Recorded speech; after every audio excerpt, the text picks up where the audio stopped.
Agreement, and many news viewers are familiar with some of what Mr. Barr has done.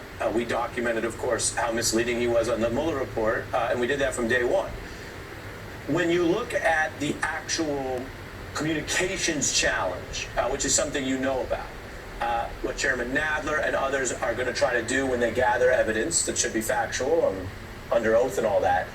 But putting on your strategist hat, Steve, what do they need to do, particularly given that there's a lot of other important stuff going on? Because if the Attorney General and others can delay, duck, avoid hearings, and basically push all this down the road, in a way, they escape potentially accountability. What do you think Nadler and others need to do to make this hearing matter next week?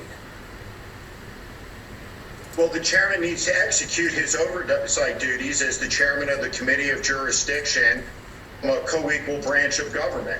It's entirely appropriate for the chairman to threaten the Attorney General's personal office with a reduction in spending because of the lawlessness of the Attorney General. It's a proper use of congressional power. Look, when we look at the totality of everything, the focus shouldn't be getting attention on the hearings and on Barr. It should be making part of a composite case against the lawlessness of the president. And Donald Trump didn't do this without abettors and collaborators and accomplices. And Attorney General Barr is one of the chief accomplices in implementing Donald Trump's lawlessness. So he should be held into account. He should be put into the public record. But what matters most, with under 150 days to go, is the election that's coming up. And we see now the wide frame of the choice coming into play. It's between law and order with Joe Biden and lawlessness with Donald Trump, between decency with Joe Biden and indecency with Donald Trump, between somebody who divides, Donald Trump, and somebody who unites.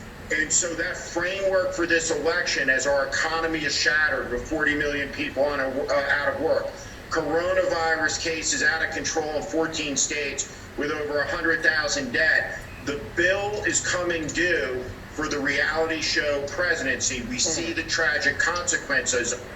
There are a lot of people over the years who have done a business deal with Donald Trump once. There are very, very few who did that business deal with Trump a second time.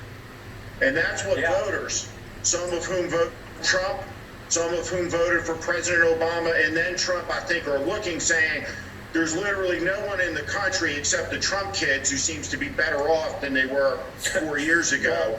The country is asked to match, and it stands at a moment of unprecedented weakness domestically and globally, and that's what this election's about.